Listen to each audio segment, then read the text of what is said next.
Okay, that's not gonna work. We're gonna put you over here. On the Jenny. This is have you had to use it yet? No. Not since once the hurricane. I don't like this little dustings of light snow. No. That we've been getting, because you can't. It just turns to ice. Like if you drive over it once. Sucks ass. It'll just My brother. We can't get my car up the driveway at all yet. Really? Like when I got home today, we got a hotel in Shelton for yesterday, so I just got back, and I turned that on. So good. Hello, and welcome to PALECAST. I basically ran out of shit to talk about because I don't do anything. So for the next couple of episodes, I thought that'd be fun if I interviewed the different members of the Friendslist Podcast, who are my friends. So this is weird, right? Asking you questions I know the answers to and shit.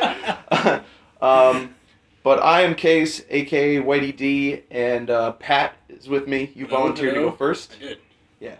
So we're still doing it. You know, I record the PALECAST on my phone. For the podcast, we actually use. We have like the boom mic and stuff. It's. We're still just down here in the basement, but it's more legit. It's about as professional as it gets for us. Yeah. But for this, I'm just using my phone, just some app that I have. So this will probably just be like a rough draft. I'll probably listen to this later on and be like, we can't use this. You can't even hear what we're saying. So, don't take any of this too seriously or anything, obviously. And anybody that's listening, if you hear this, that's just me being an alcoholic. We'll pick up my wine moving. Let me show you this because Valentine's Day was yesterday. You already grabbed it and I jerked it out of your hand real quick. Don't fucking touch that! Ashley got me this, and basically online, I don't know where she got it, but you just basically you pick out a regular bottle. It's that brand, and then they put the label on front. So it's the two of us, me with my stupid stogie sticking out of my mouth, and then it says like I love you, BB, and stuff. So that's pretty cool. This is awesome. Check that out. And you said it was, what, a Cabernet? Yeah. Yeah, I like red. Yeah. Still just kind of getting into wine and stuff. Yeah. But I seem to like that kind of, I remember, it's like a little bit sweet. Yeah. Just a little bit, as opposed to like some other stuff. What are you drinking? I'm drinking it's pretty standard Jameson and ginger ale. Mm-hmm. Pretty much my go-to. Where did that come from? Because I remember that out of nowhere, that was like your go-to thing. And it wasn't just you, right? It was like you and a couple guys. Yeah. It's a good question. I think it started in Vegas when I went with my cousin. Oh, okay. When I was like 21, 22, whatever. But I think he was drinking Jameson on the rocks. And I had never even drinking it at the time. And I asked him what it went well with, and he said ginger ale. And I think I just didn't look back from there. Yeah, because we were always like beer and like Captain Morgan's. Yeah, we were on the Captain kick for a really good long time. Actually, this isn't where I was planning on starting, but now that we brought it up, what is the Captains? What is the Captains? Yeah. What do you mean? Like our group. Oh, what are we? Yeah. We are. It's hard to explain. The Captains it's just me, you, it's Ryan. And it's Brandon. It's just I think it all started, when we watched UFC together? Probably the first time we all... Yeah. I know you and Brandon have been best friends for a long time. Then, I don't know, I think I remember the first time we watched UFC at Brandon's house. And we just kicked it off That was just made to be, right? Yeah, it was like immediate. I'd never met you guys before that. Yeah. I don't think and you knew Brandon through baseball, right? Yeah, but we weren't we were friends, but besides baseball, we never really hung out. That was the first for all of us. Yeah. Like we had, it would be if it was a team function, we would hang out, but I didn't just go to Brandon's house to go to Brandon's house, Yeah. So why were you then chosen for... Chosen sounds kind of weird, but you know what I mean? Chosen one! Brett did... No, I'll tell you that one later. But why then were you... if you guys had never really hung out with him before that, then why did you come for that UFC thing? I don't know. I think... I'm going to assume it was somewhere around... around during baseball, and we might have been... That was a lot of time where we talked about a lot of paintball, and UFC was really getting popular, and I think it was just you know, like my friend Case is really into UFC, and like we watch it a lot. Like, you know, you guys should totally just come watch it. Yeah. And I think that's all it was. It was just like, okay. It was fucking awesome, right? Cool. Yeah. He had just gotten his. I think he was the first person that I knew to get an Xbox 360. Yeah. Remember, he showed us Gears of War. Yeah. And it was like the first time I'd ever seen it. It was just so beautiful. Yeah. I think he handed me the controller for that Berserker level. He Yeah. was like, "Wait, you do this. You should play this part." I have a very loud reaction to anything kind of like scary like that. If you've seen the PT video, you know that. But yeah, he gave me that, and you guys didn't make fun of me, so good in my book. Man. Never for that. That's fucking hilarious. No, it was cool. It was good stuff. So that's the captains. Is the origin of that. And then when we met, and we just drank a lot of. We drank. You know how like you go through phases of liquor. Yeah. Like, rum was like my first liquor. Mm-hmm. Like I'd pop my cherry with Captain Morgan. Yeah. I think. Illegally? Yes. No. But yeah, like Captain Morgan was probably, we drank that almost every weekend. Mm-hmm. Like through college, probably for almost all 4 years. And then now that it went on to whiskey, and I've been pretty much on whiskey for a while. But I'm kind of drinking tequila a little more now, so. That's the other thing, that was really weird when because we would always go out, and it wasn't like you guys would. Hey! I thought I was hearing things. What's up? Okay, so we're back. After a lengthy discussion of whether to start over or not after that, we've decided to just soldier on because otherwise everything that we just talked about we would basically try to do again, but like fake, right? Yeah, no. That would be dumb. I don't like that. Hey, let me show you this. This is a bottle of wine. Look at this wine with my face on it. Remember my face on the wine? So whatever. So I don't know where we were right there. Yeah, we're talking about some whiskey and tequila. Yes, perfect. All right, so you guys, when we would hang out, we would pregame and stuff. And for me, honestly, like a lot of the best memories that I have from going out and stuff, a lot of that had to do with the pre-gaming. Yeah. Like, that was a lot of fun, like going, because it would be like us being us, and then when we would go out, I had this weird thing where if I was gonna like talk to a stranger, I had to lose everybody first. It's like the weirdest thing in the world. So then I would always see you guys, and you guys would be doing like out of nowhere, you guys would be going to the bar and ordering JMO gingers. Yeah. And then taking tequila shots. And I was like, when did that happen? Like, I was never a part of that. I never saw this start. So I thought that'd be interesting. Who got you into tequila? Brandon, actually. He would, like... I don't remember, like, what specific time it happened, but there's a few times where he'd be like, yeah, we're drinking tequila. And I'd be like, I don't really like tequila. I don't think I want to take a shot of tequila. Yeah. You better give me some salt and a lime and... You know, otherwise, he's like, nah, you're just going to drink this. And, like, he just handed it to me. And it turns out tequila gets you really nice drunk. Really good buzz. I've heard it's different. It is. Like, I would consider tequila to be more of, like rage juice. Like, you really just want to... Oh. It just makes you happy. Oh. It makes you happy. Like, really happy. Mm-hmm. Like, happier than this. I don't know if... Yeah, I've heard that's what it is. It's the same with, like... I mean, I've had tequila, but I've never gotten, like... drunk off of it, I guess. But yeah, that's what I've heard. Tastes like shit, though. Yeah. Yeah. That's why I don't... No, I'm not a fan. Dude, when I drink now, I just get tired. Yeah. It's horrible. I have to drink in excess for it to turn into fun. Yeah. Because if I'm going out on a weekend, if I'm not drunk by like 11 o'clock, the night's a wash. Yeah, right? Yeah. You know, if I'm just starting to drink at like 11, I'm like, I'm going to go to bed in like an hour anyway. Yeah. Why am I even, like, what the fuck am I even trying? Yeah, you're just sitting there like pouty-faced. Yeah. You know, just you're the guy that's asking like, when can we go? Yeah. And stuff like that all night at that point. So this is what I wanted to start with, but, you know, it worked out. Good stuff.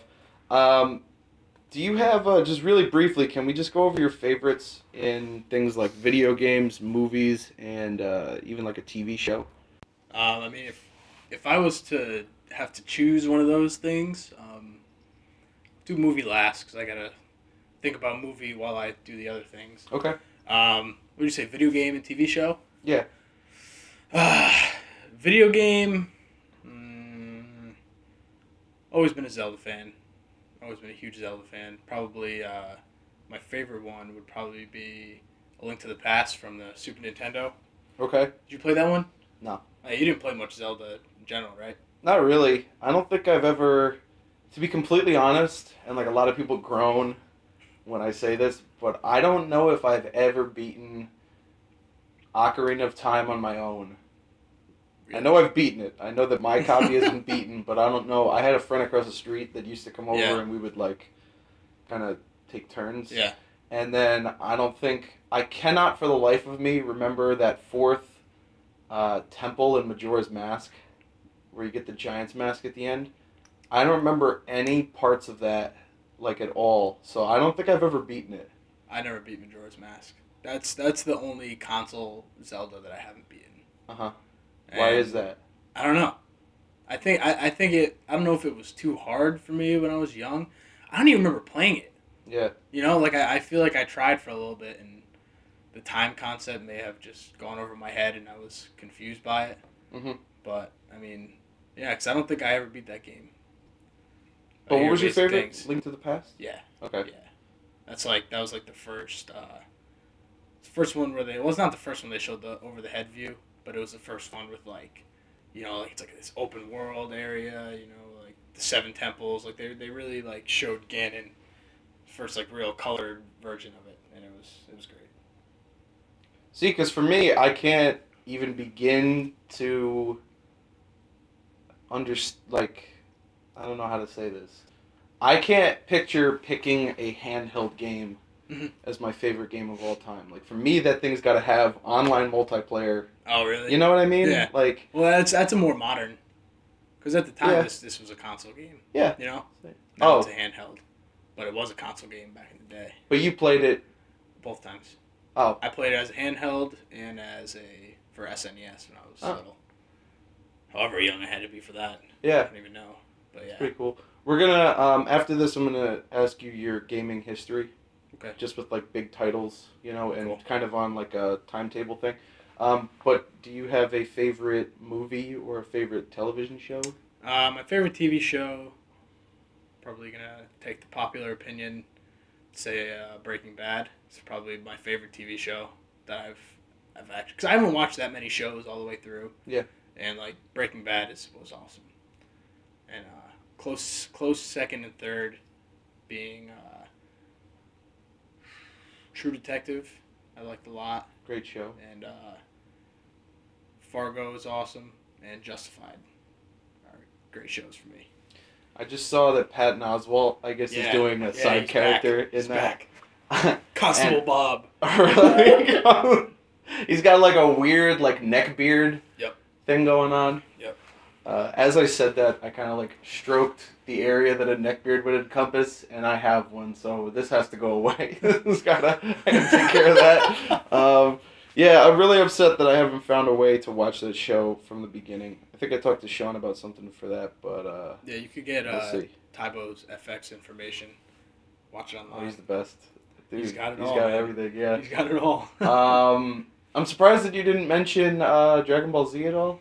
Oh. Do you consider that? Like I guess I just for some reason didn't go that way. You picked all like modern, like dark. I for some reason I was thinking like more like not anime type deal. Sure. Yeah. But yeah, now that you say Dragon Ball Z, that was the show of my childhood. Yeah. You know, like that was the show. So I would include that. Yeah. For sure. Breaking Bad, like, for me, I watched the whole thing. I think it had already ended, or like whatever. But I watched the whole thing on Netflix, and I really missed out on like talking about stuff as it came out.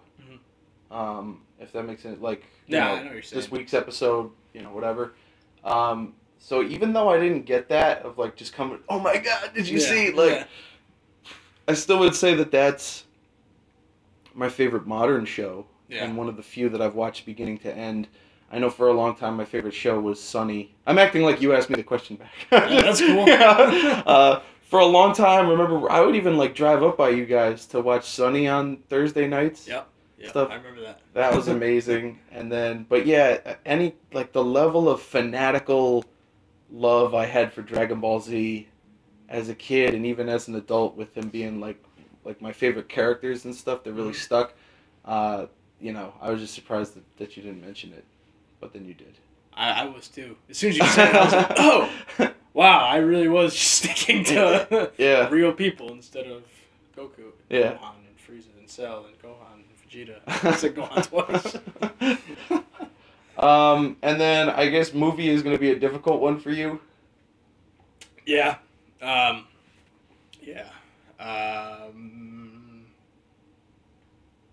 This is a big question. I don't even know. I really...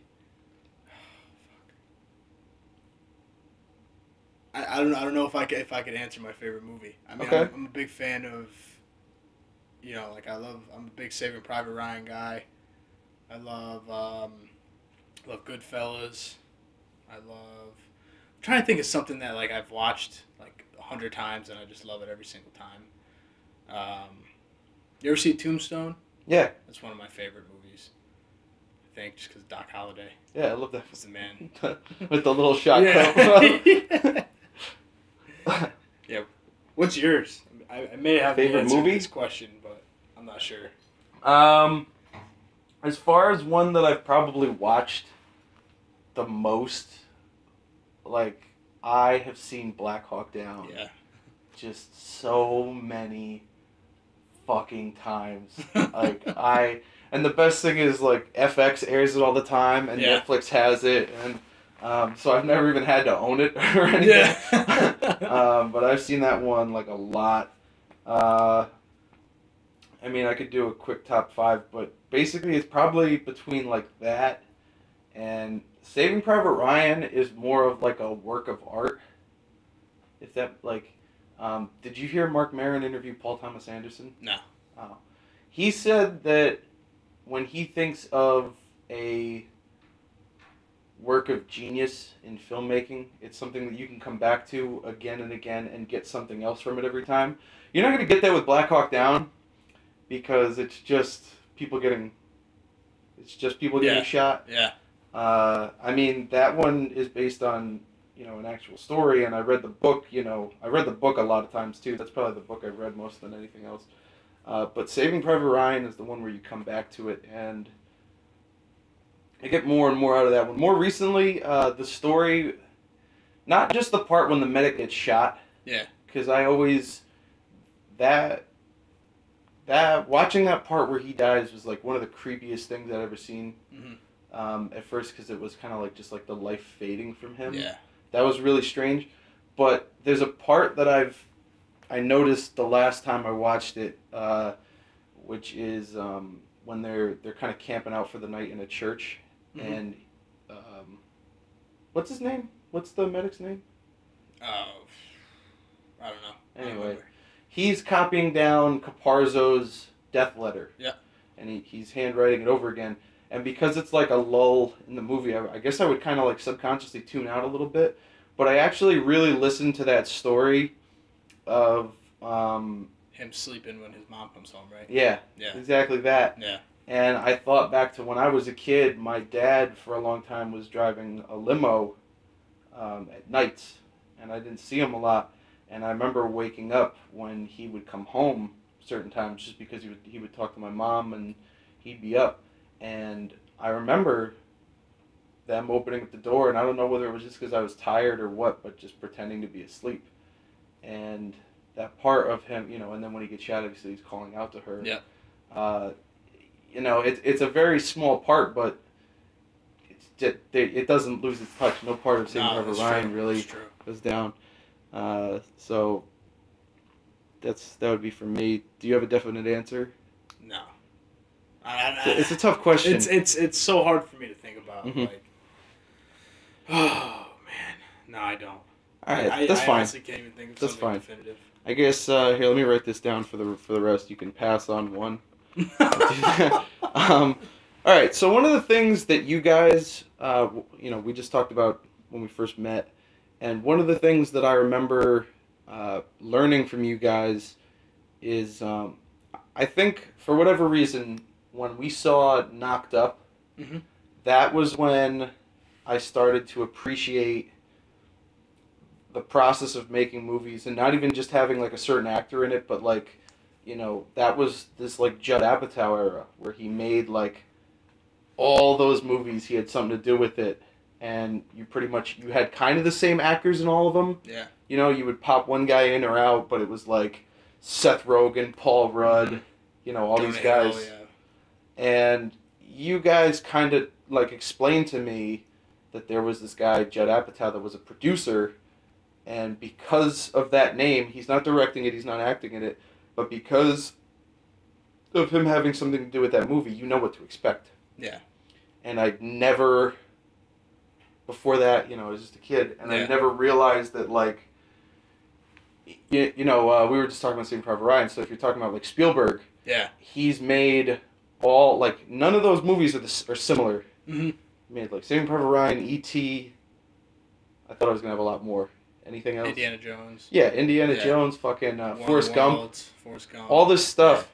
Yeah. And even though there's not really a lot that any of those things have in common, you're getting gold. Yeah. You know? And you guys explain that to me. And I want to know, and obviously I'm going to ask Ryan this question too when I do him later on.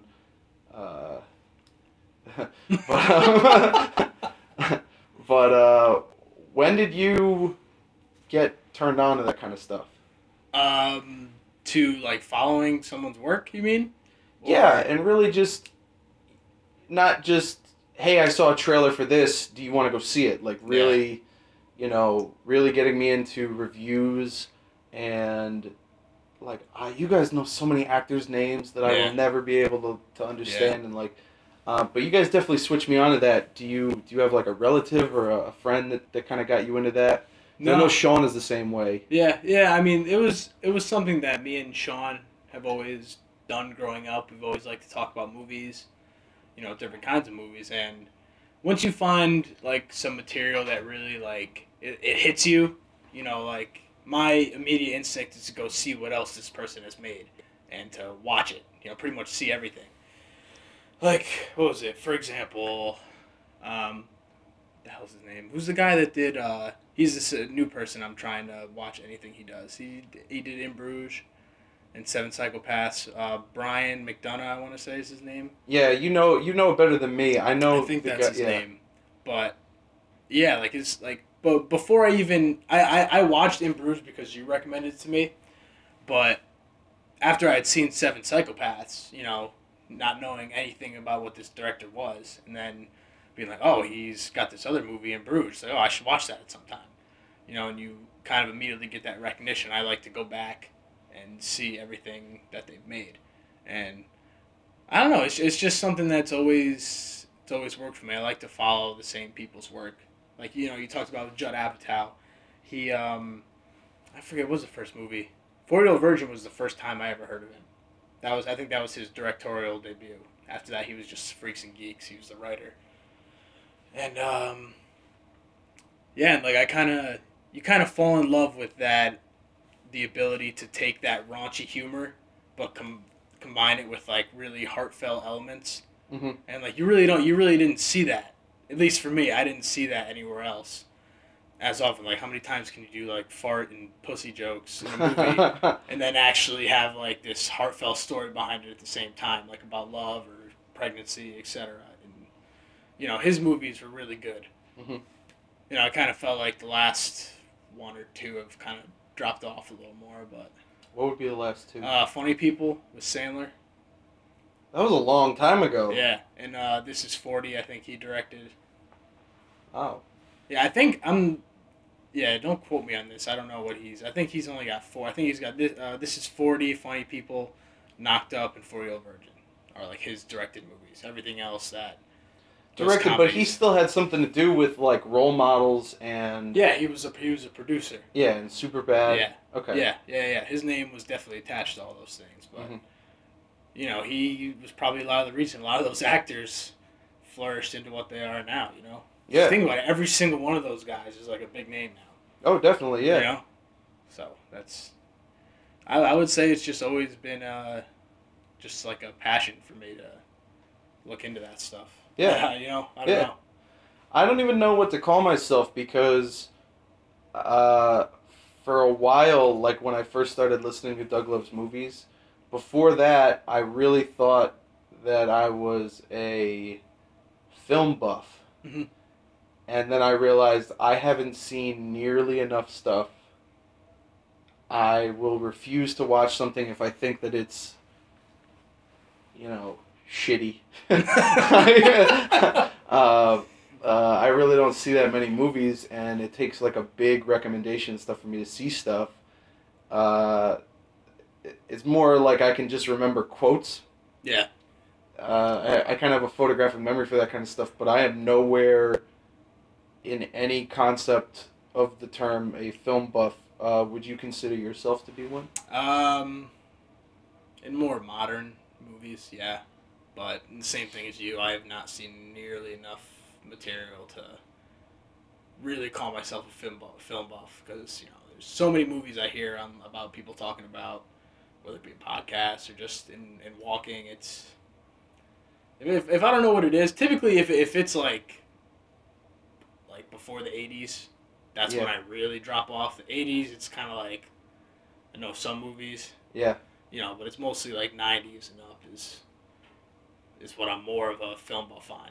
Stuff that you were alive for. Exactly. Like I've seen recommendations of older movies,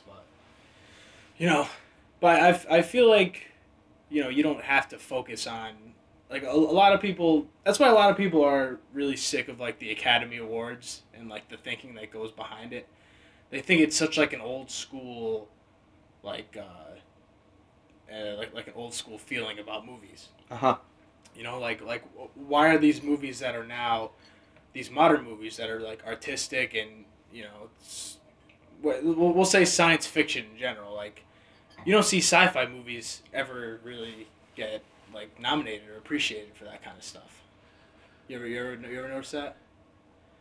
More recently, I don't pay attention to the but you're saying that like District 9 and Elysium were completely passed over. Elysium was. District 9 was one of the first sci-fi movies to really get nominated. Uh-huh. At least recently, I'm not sure of the history, but it's but that was after they expanded the Best Picture nominees. It was like 5 movies, and now it's like 9. Yeah. So like that same year, District 9 and Avatar, and I can't even think what else, but like those movies that are very CGI heavy never seem to get their nomination. Okay. And to a point, I understand it, but I feel like a lot of the thinking is just old.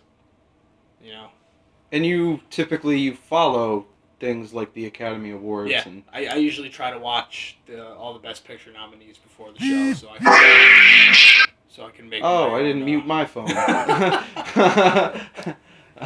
What did that say? Rage. It's a song by Donald Lake called "Born to Rage," and I isolated that. It's my text tone. That's embarrassing.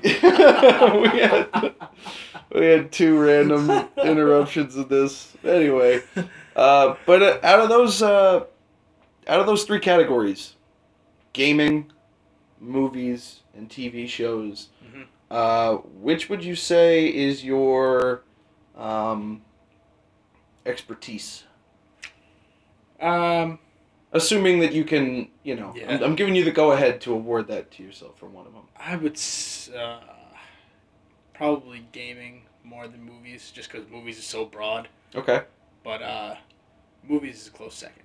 I'd be stuck between those two. TV, I feel like I'm playing catch-up on TV. Yeah, for sure. Yeah. I think so, yeah. We're hitting that age where we're starting to not... I watch a lot of TV. Yeah. So maybe we'll see how that goes. Would you like to discuss your gaming history? Sure. From as far back as you can remember, big titles that stood out. Not everything that you owned, but for sure the consoles. All right. First console I owned was the original NES. And how old were you? Young enough to not. I don't even know. Okay. 5. Yeah. 5. I think it came out late 80s. Yeah, I didn't have too many games for that. I had the original Zelda, the original Super Mario, and I don't really remember anything else. Mm-hmm. I mean, I even had anything else, but I know then I got the Super Nintendo, which was where I played A Link to the Past, which is my favorite Zelda game to this day, which I just said. Super Mario World. Have you ever played Super Mario World? I just always have the memory of because you fight Bowser at the end. Yeah. And he's in this. You played the new Smash, so you've seen Koopa's, Baby Bowser's, the little balloon he's in, like the blimp thing with the propeller on the bottom. Yeah.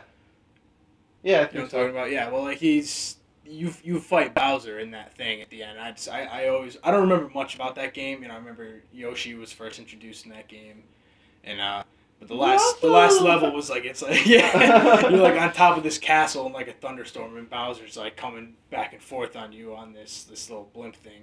I don't know why. I remember playing that when I was like freaking little kid. Okay. And yeah, so those are the big titles for NES. I didn't have Sega or anything. I don't think. Mm-hmm. Did you play any Sega growing up? That was my first console. I got a Sega Genesis.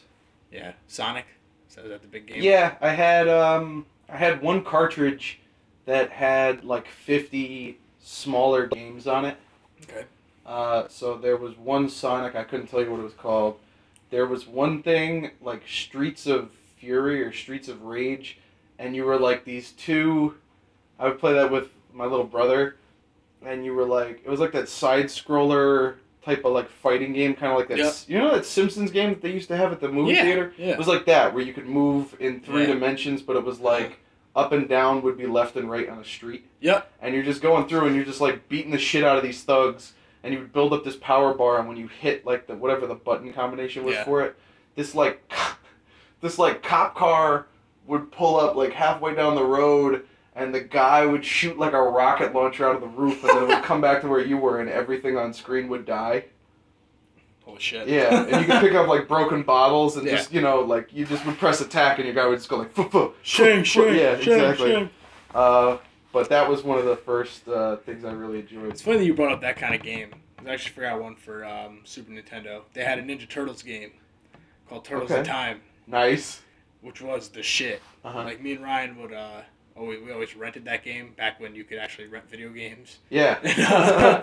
We would rent that and just play. It was a quick playthrough, you know. It's like one of those games that you would play in the arcade and beat it in like 2 hours if you wanted to. Mm-hmm.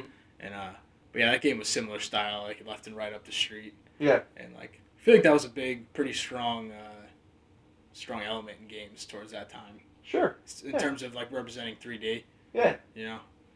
But there was that X-Men game. I used to play that at like the pharmacy. That was great. Yeah. That was the coolest thing ever. And then I remember back, you were talking about when you could actually rent games. I thought that you were going to say this. Before I bought an N64, I remember you used to be able to rent them. Really? Yeah, and we would go to Blockbuster and we would rent the N64 and like Diddy Kong Racing.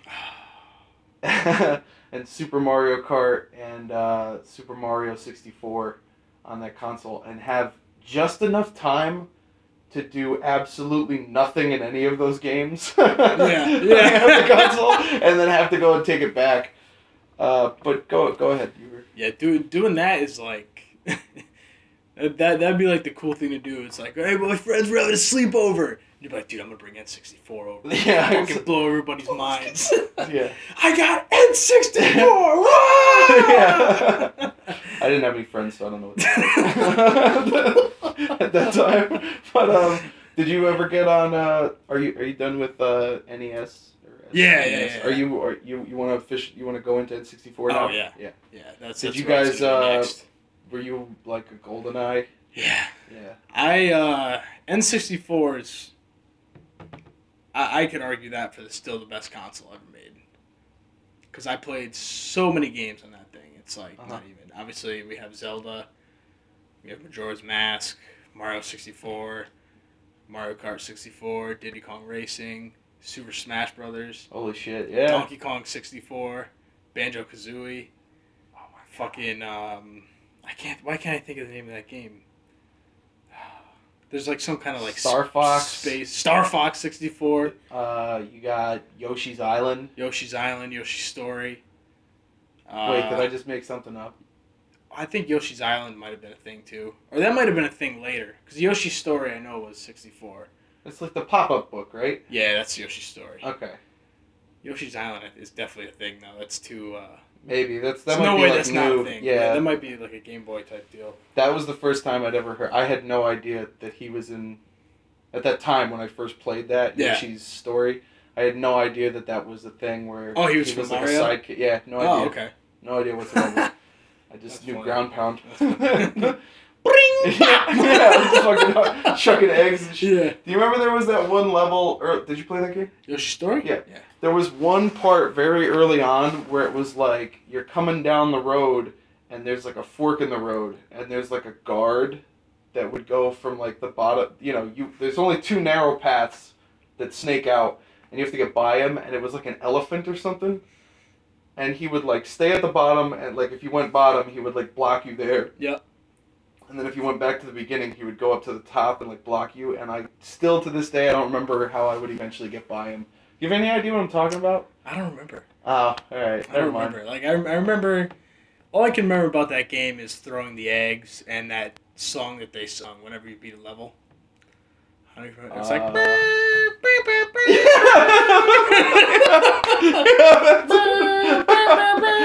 Like they're just sing that stupid song every time. But yeah, like I don't remember specific levels completely, but that was a fun game though. I wish I knew what you were talking about. Nah, that's alright. It was dumb. I just reminded me of that.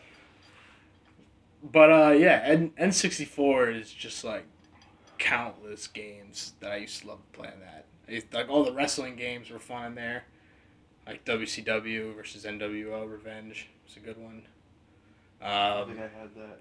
That game, I fucking love that game. And GoldenEye, obviously. And there's just so many. And then I was huge on Pokemon for a long time. Oh yeah, you got Pokemon Snap. Huge on Pokemon. Oh, Pokemon Snap for 64. Yeah, I played that pretty recently. Really? I don't remember. I'm trying to remember where I played it. But I remember I played it at Jack's house. Because Jack had his 64, and he had Pokemon Snap, and I was like, dude, I'm fucking playing this right now. Yeah. And I still remembered that if you drive in the volcano level, did you ever play Pokemon Snap? Oh yeah. Oh yeah, I remember you drive by the volcano level, and if you hit Charmander with the apples and he falls into the lava, or no, you hit Charmander and he transforms into Charmeleon if he eats an apple. And then if you hit Charmeleon with an apple into like the lava, he pops out as Charizard. Like that was like the sickest thing to do. So that was the first thing I did when I played it again. Yeah, I just went back to that level. I remember there's like it looked kind of like a Bop It ball, but it was like a stink bomb or like what was that thing? Yeah, it was I forget what it was. It attracted them, I think. I just remember like hitting them in the face with it. Yeah. I thought that it was like a negative thing. Yeah. And they get just like mildly pissed off. Yeah, I think that is what it did. I think it made him mad. Yeah. And, like you would get extra points if you got like a picture of like a Kangaskhan like really. Yeah. Really mad at you, but that system was so good. Yeah, I'm thinking about it now so because I'm a firm believer that I don't know what console you got after that, but I'm a firm believer that PlayStation 2 was that for me because, like I said, a lot of and by that I mean the best console ever made. For me, it was PlayStation 2. That was my first. I had my first online gaming with that. I had just so much, and it was at a point where I still, I didn't have a lot of friends growing up until kind of like when I met you guys and stuff. So a lot of it was just me going home and like put my headset on, and I actually met a lot of those guys. I met Kevin, and I met eventually Brandon and Derek and them through SOCOM. Yeah. But we'll get to that later. This is your thing. So N64. What did you get after that? GameCube. Yeah. GameCube. Really? Yeah. Oh, or PS2. I'm not sure what came first in. I thought you were an Xbox guy. I got Xbox late. You had all of them. I did. Oh. At one point or another, I got so GameCube, PS2, and Xbox were the same era, right? Yes. Those were the same generation consoles. Yes. That was when Microsoft first jumped in. But yeah, because I didn't have a PlayStation. I didn't have PlayStation 1 at all. Mm-hmm. I think GameCube is what I got first because Nintendo.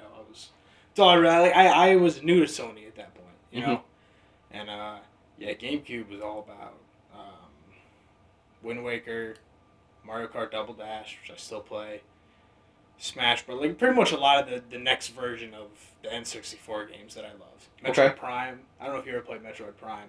I've seen it. That was when, I forget who had it. It was probably Andy. It was probably the kid across the street from me.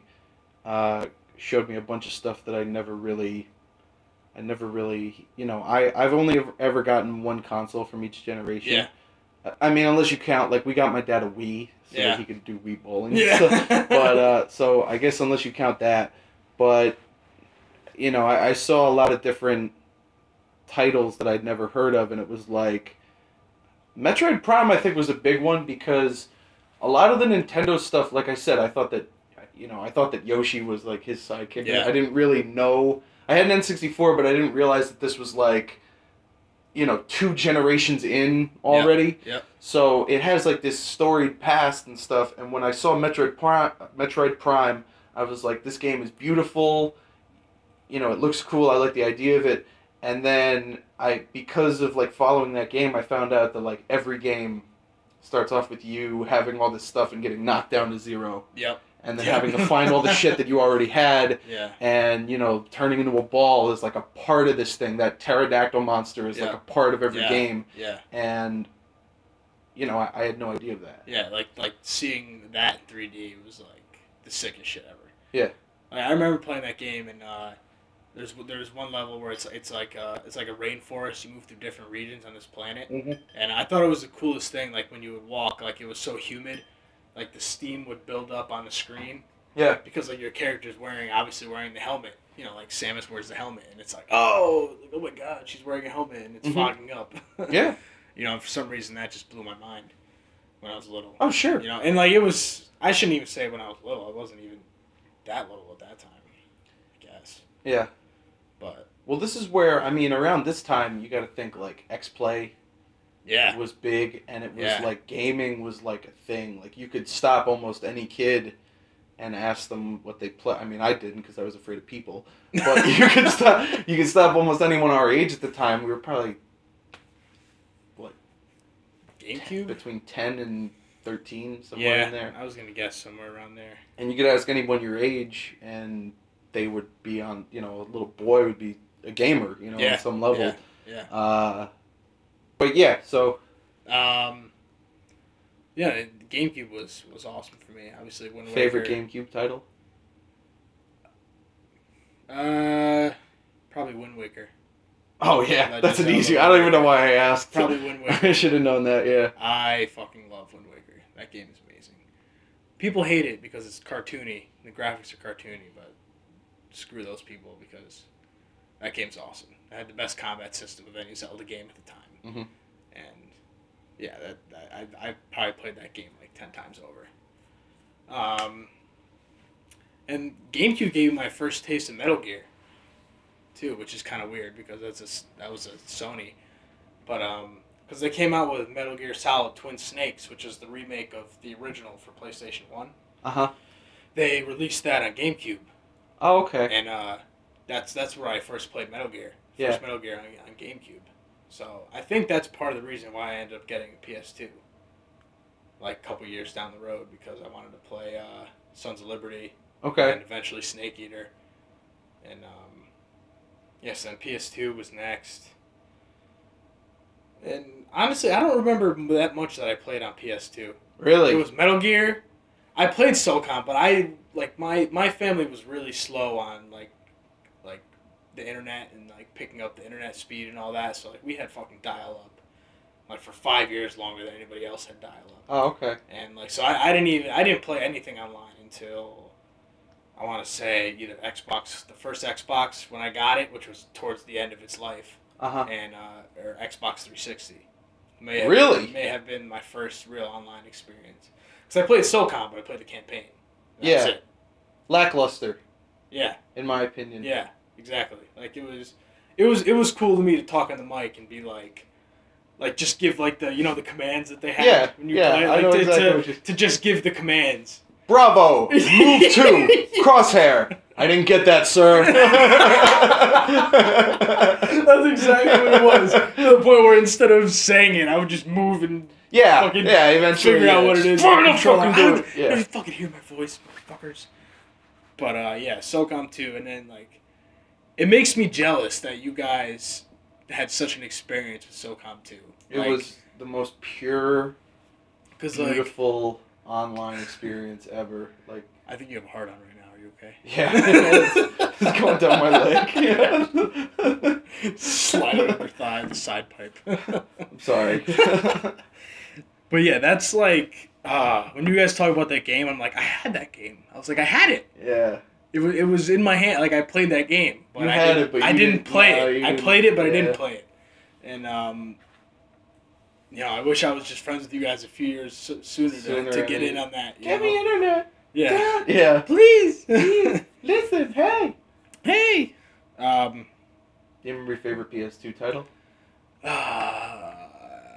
Probably Snake Eater. Okay. I can't think of like.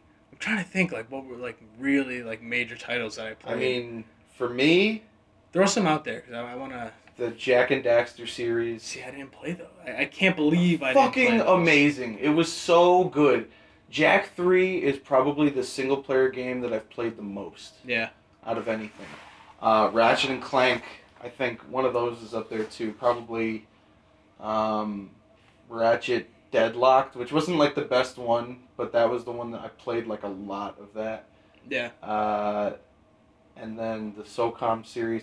Between those three titles and having a birthday in November and Christmas, I was getting one out of those three, not genres, but what would you call it? Like a franchise, I guess. Yeah. I was getting at least one of those every year. Yeah. And just so looking forward to fall and winter, you know? Yeah. Do you remember what the first game that you played online was? Halo 2. Okay.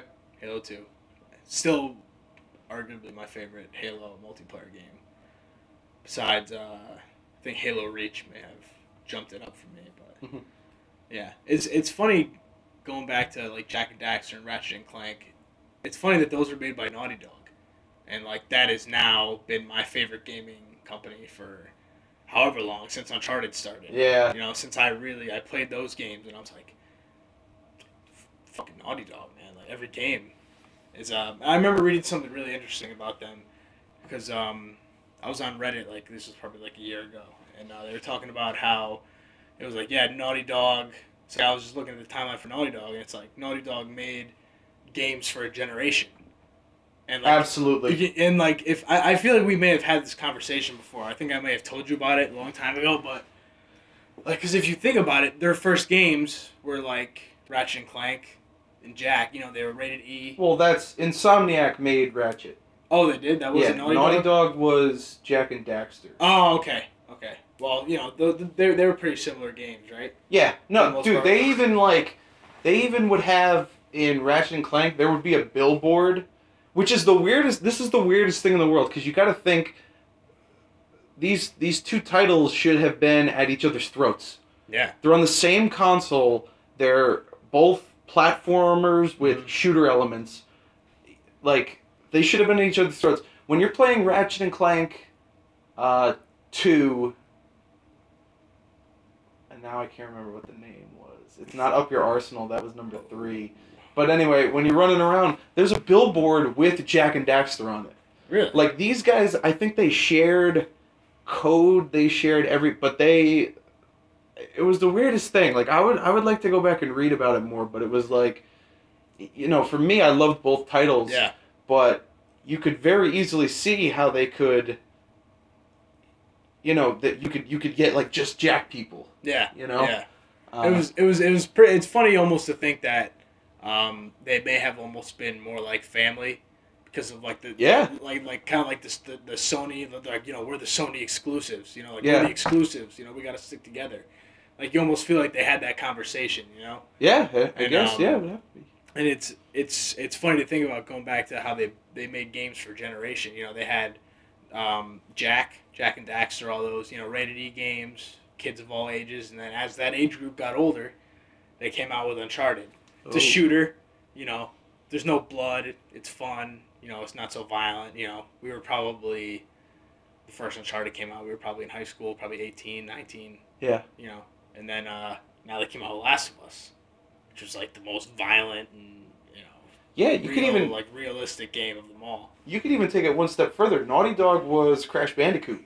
Yeah. So there's your rated E, yeah. and Jak and Daxter, I believe, with the exception of Jak and Daxter, like the original one, the Precursor Legacy, the other two games were rated teen. Oh, okay. And then you got Uncharted and that. Yeah. I never thought about it that and way. like if you think about like they aged with their audience. Mm-hmm.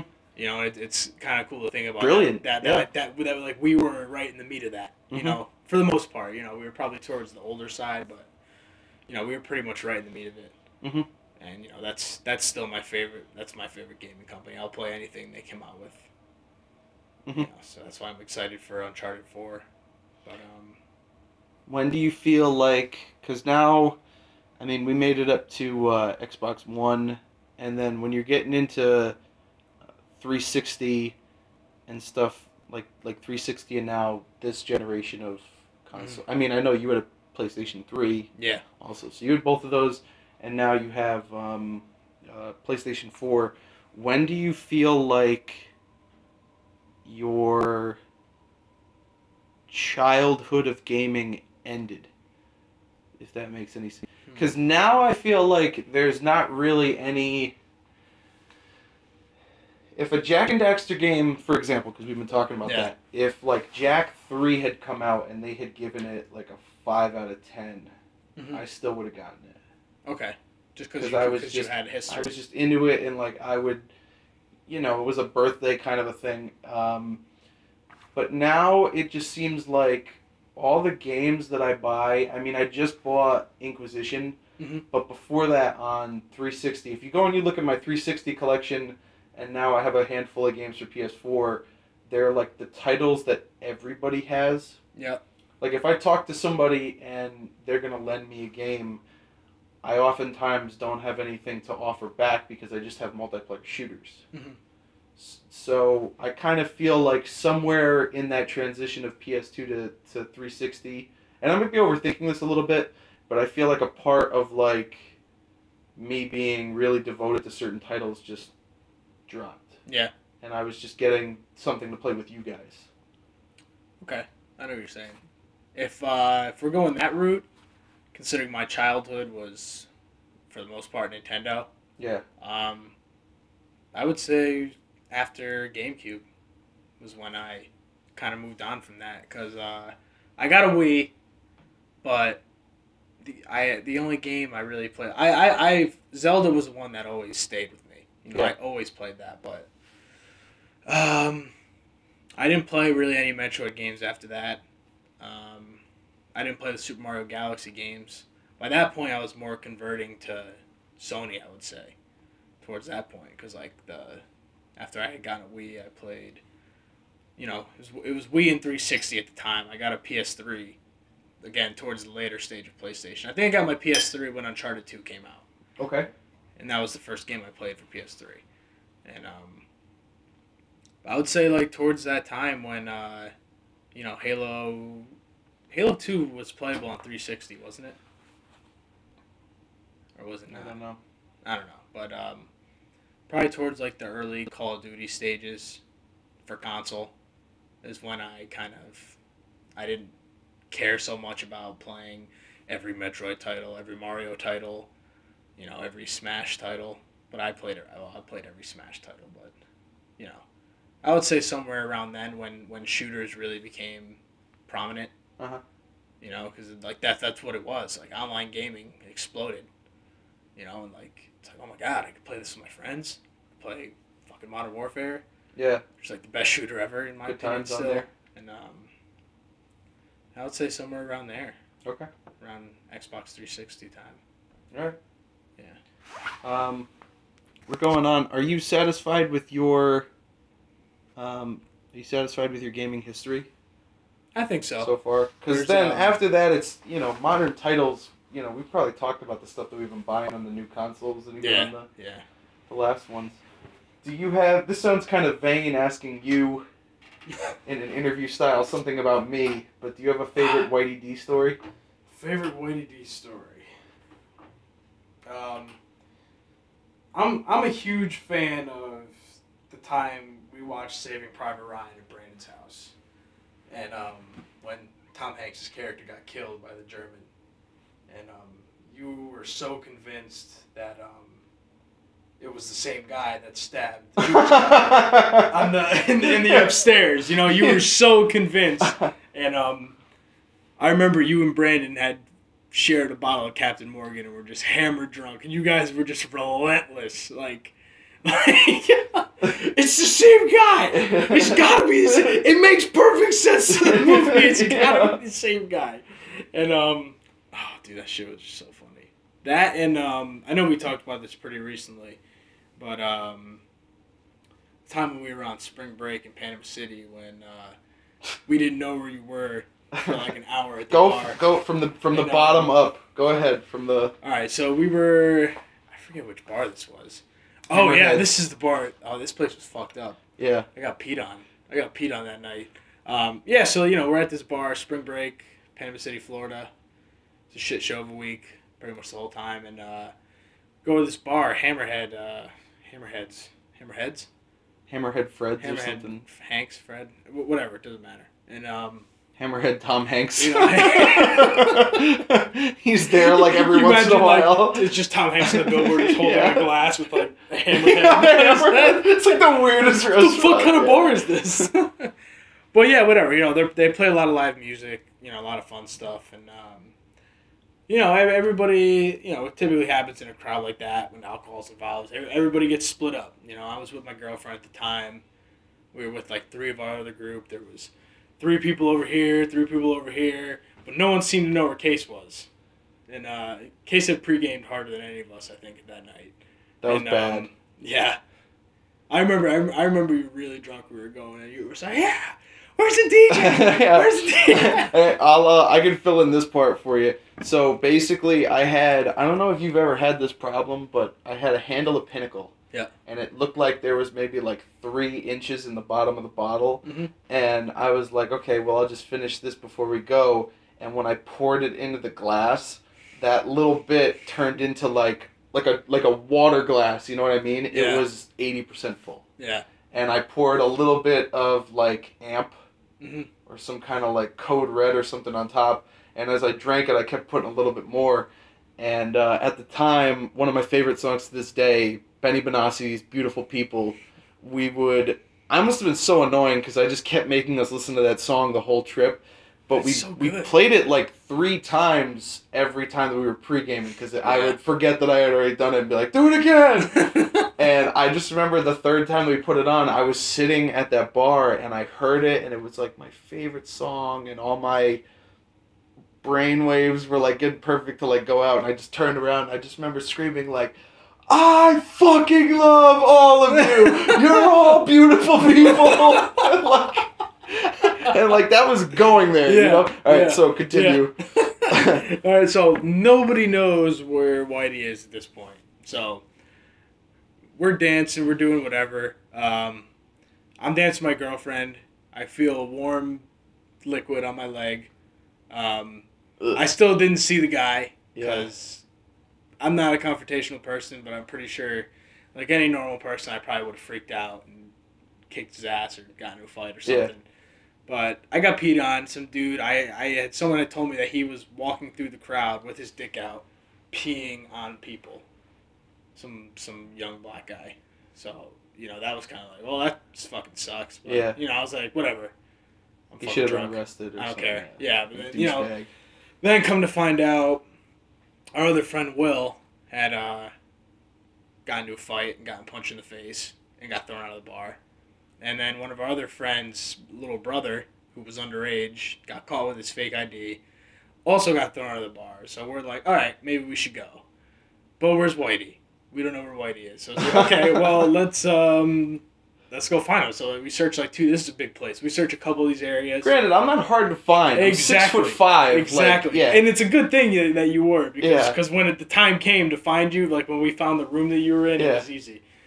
But we checked like this outdoor area. He's not there. This other indoor area is not there. And then we're just like, okay, well, he's got to be by the DJ, right? Like the DJ is playing all the house music and shit. And we're like, okay, yeah. So we go by and lo and behold, it's all these people dancing. And you see someone about a foot taller than everybody else in the crowd just like screaming at the DJ. Just pointing at the DJ. And we're like, what the fuck is he doing? We get a little bit closer and it's just, hey! Play Beautiful People! I know you can fucking hear me! Fucking play Beautiful People!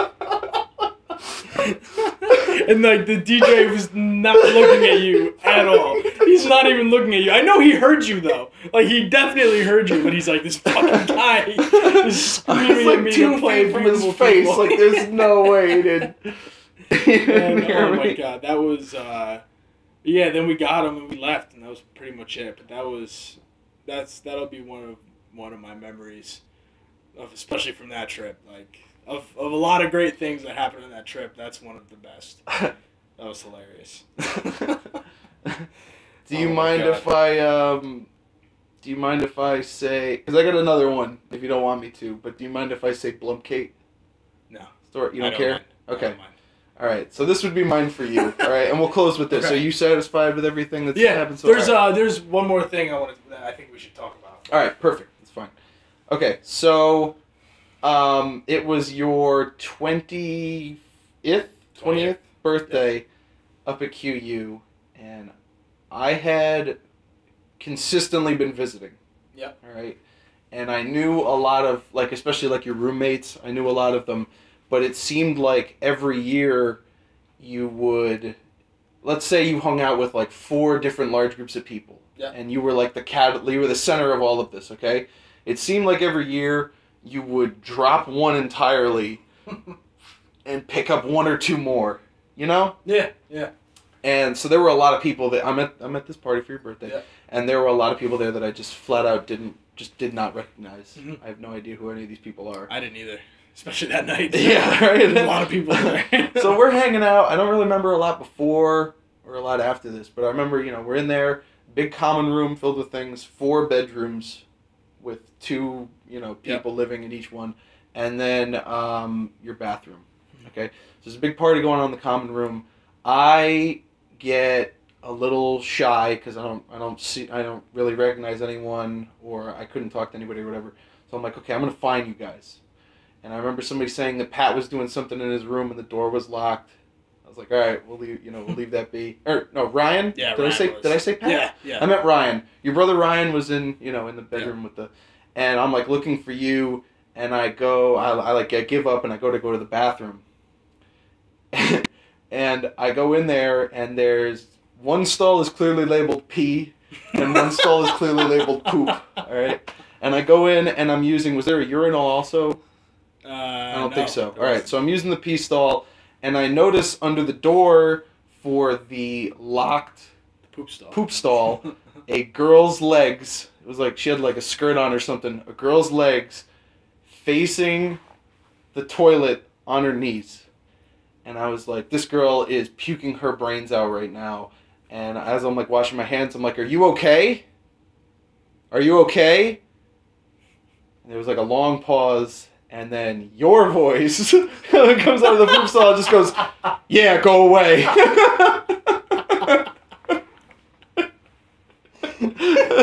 Yeah, go away, like that. Like, as close to the Dark Knight as I've ever heard you speak. Get out of here. So I leave laughing my fucking ass off. I leave, I go back into the party, I sit down, I think I was playing on my phone or something, and a couple minutes later, this blonde girl comes and sits down next to me. And she was like, hey, who are you? I was like, hello. Like, I'm Case. And she's like, I don't recognize you. I'm like, yeah, I'm the Razzo twins' friend from home. And I was like, yeah, but I have no idea where they are right now. I was like, I think Pat is getting blown in the poop stall right now. And she goes, yeah, that was me. And that was my first impression of this person. That ended up being our friend Yeah, I know. for a long fucking time, I know. you know? And I like know. a really good friend up there. Yeah. And that is just the best, the best pets. People love that story because they said it was in my hands to be the only person that we know to get a Blumpkin. All I had to do was take shit. That's all. It was out of the girl's hands. It was in she had my no hands. say in it It was at just any me. point. It was up to you if you wanted this to become a Blumpkin or not. And it was so priceless and amazing. All right, what did you want to talk about? God. Well, I'm gonna fart. Nice, good fart. Thank you. I thought that was gonna be rancid and loud, so I didn't want to. Kind of wish it was on the phone. Yeah. In the spirit of the Valentine's weekend, on Friday I had the pleasure of seeing 50 Shades of Grey. Oh my with God. my girlfriend and her girlfriend and her girlfriend's boyfriend. So obviously, you know, the movie sucked pretty bad, but hilarious dialogue though. Like if there's any reason to see this movie, it's because it's like hilarious the way they talk to each other. Yeah. The stuff that's said, like, you know, all the sex aside, I didn't get one boner the whole movie, so I think I wasted my money right there. And but I realized in the trailers before the movie started, so I'll go back first to the first time when I saw the Avengers in theaters. Okay. Yeah, this is kind of weird way to go. No, you got it. I'm Stick with following. me here. When Bruce Banner first becomes the Hulk, I always tell you this is my favorite Avenger moment when we've talked about this. When he hulks out, you know, he says, "I'm always angry." He hulks out, punches the shit out of that dragon thing that's attacking New York City, and like that's like because I remember I was in the theater. I went to a midnight premiere with my cousin, and when that part happened, I've never heard a theater get like more loud and just fired up and like, "Oh, this is fucking sick!" Like, "Oh!" Like everyone's like high fiving and shit, and I was like, "That's fucking great." Now when we're in this movie, there's this trailer comes on, and it's some shirtless guy, and he's has like a he's sharpening some tool or something, you know, and he's like dancing while he's doing it. So I'm like, what the fuck is this? And I like hear all the girls in the crowd going like, "Woo, woo!" And I'm just like, "What the fuck is this?" And like it turns out it's the new Magic Mike trailer. It was Channing Tatum like dancing like in a he had like one of those helmets on for when you I don't know why I can't blowtorch. Yeah. You know, and he's like dancing, doing like the whole trailer is like him dancing. And I realized, and I'm like, this is their moment. Like this is the woman's moment where they get to get excited in a movie theater. Like they're seeing someone dancing, and like that's like their reason to like yell and scream in a movie theater. Yeah. And I'm like, and our reason is because the fucking Hulk has just destroyed this huge fucking thing. Absolutely. And I was like, I feel bad for the women. You know, like, that is a terrible reason to be excited in a movie theater to see Channing Tatum dancing with no shirt on. you know, like, I forget what we just saw, but it ran the Star Wars trailer. Yeah. Like, before. Yeah. And it was a kind of a full theater. Mm-hmm. I forget exactly what we were seeing, but it was, like, even the way that it faded from... I had no idea what trailer it was yet, but there were nerds tiers and tiers above... Yeah. mine, there, and like just the way that the trailer faded from black, they knew what it was and they were already cheering. Yeah. Were the girls like that? Was it just like barely a silhouette, like you couldn't tell it was Channing Tatum and they were already freaking out? Yeah, well, the thing that made him start doing it was like he was like shaping like metal or something, and like there was like this song in the background, almost like a techno song, and it would be like. And he would like hump the air, and like it was like the piece of metal was like his dick, and he's like boom, and like as soon as that part happened, they started going woo, like clapping and shit. And like I'm looking at my girlfriend's friend's boyfriend, and we're just like, and like our girlfriends knew exactly what we were like. What the fuck is this? And then, it turned out it's Magic Mike, but like that was the moment. Like it was the music, something. It must be a familiar song or something. But I love that kind of stuff. Yeah. Are there any, like, chick movies that you ended up really really liking because of your girlfriend making you... Because of... Like something that you wouldn't normally watch, but then you were like, okay, it's your turn, and you ended up liking it? It's kind of funny because... Not in particular, to be honest. She's not... She likes chick flicks, but she doesn't force them on me or anything. Yeah. And she doesn't really... I don't think she likes to watch them with me. Because, like, I've still never seen The Notebook. She loves that movie, but she hasn't made me watch it. We watched Love Actually together. How fucking good is that movie? Both of us for the first time. Very good movie, and that's why we watched it, because you had told me, Did she like it? Yeah, she did. Okay, because Ashley didn't think that it was great. I thought that movie was incredible. I thought it was really good. Here's my favorite thing. We're going so long on this, but I don't care. I'm having so much fun. Who gives a shit? All right, so...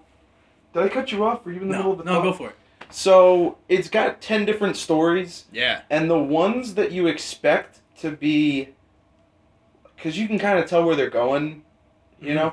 But the ones that you expect to be, like, really cookie-cutter stories, they kind of go the other way with it. Like, did you think that weird, nerdy guy that went to America was gonna have any success whatsoever? No.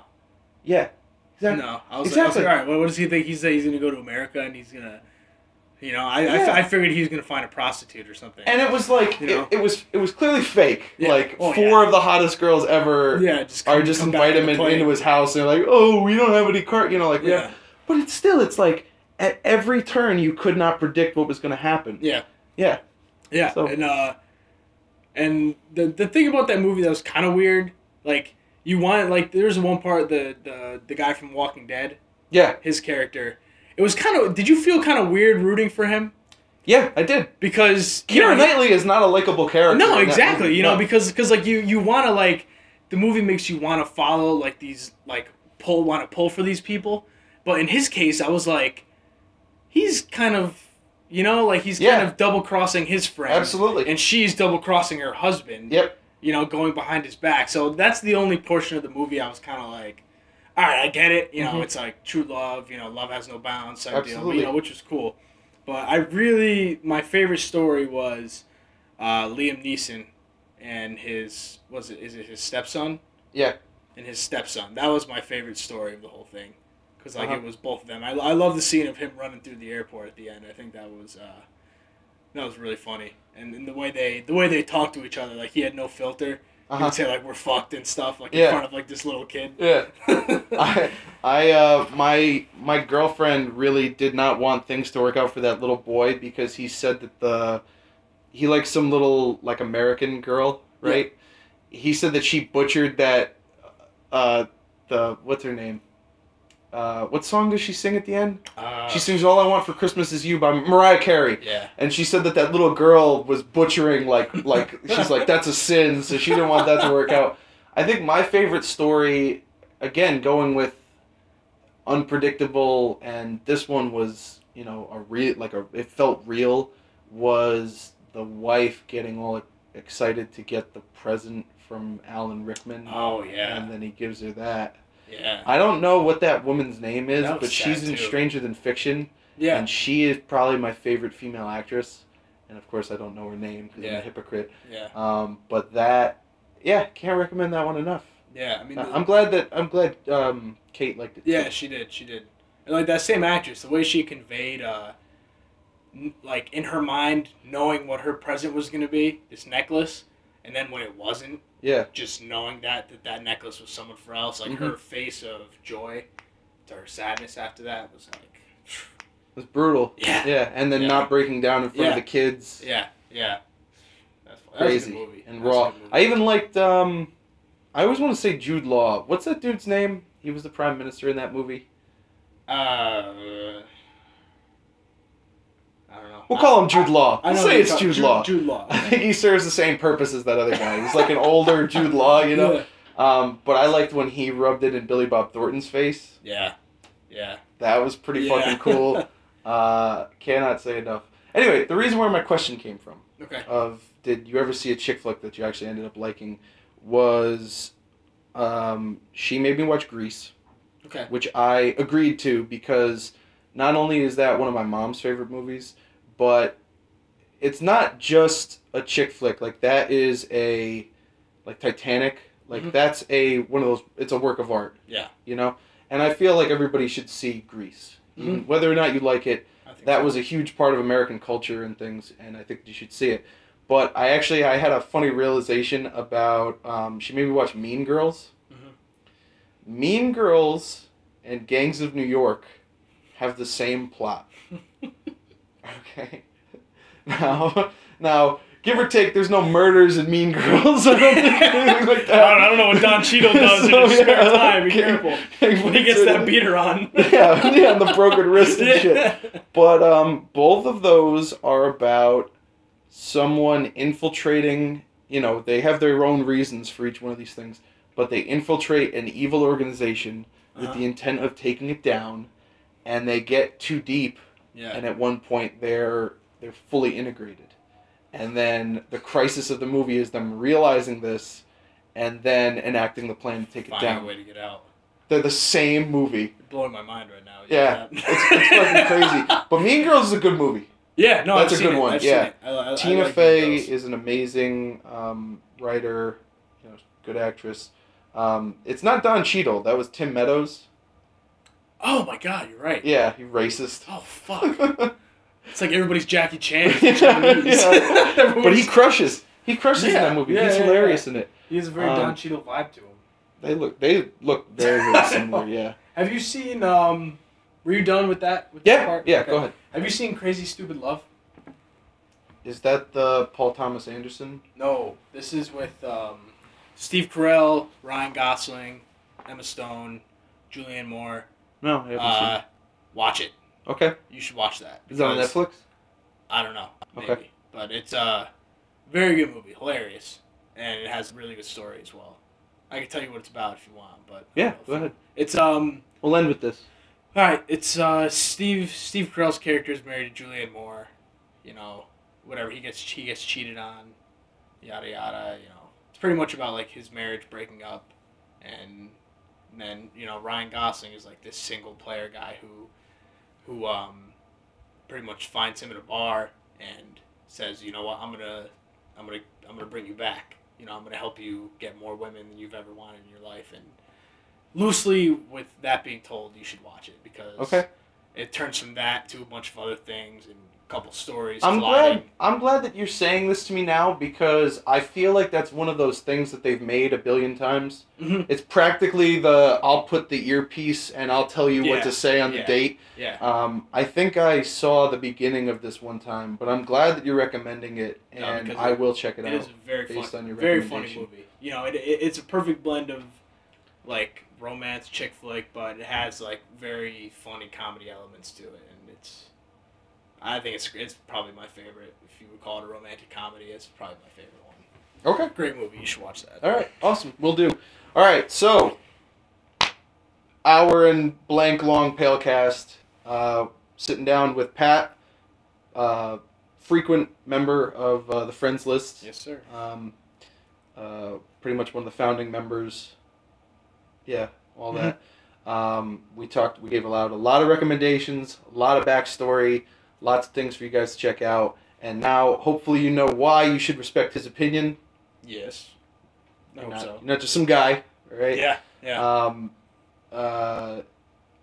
You can follow. What is your Twitter information? You can follow me at Razzo24 on Twitter, Mm-hmm. or on Instagram at PatRoss20. That's PATROSS20.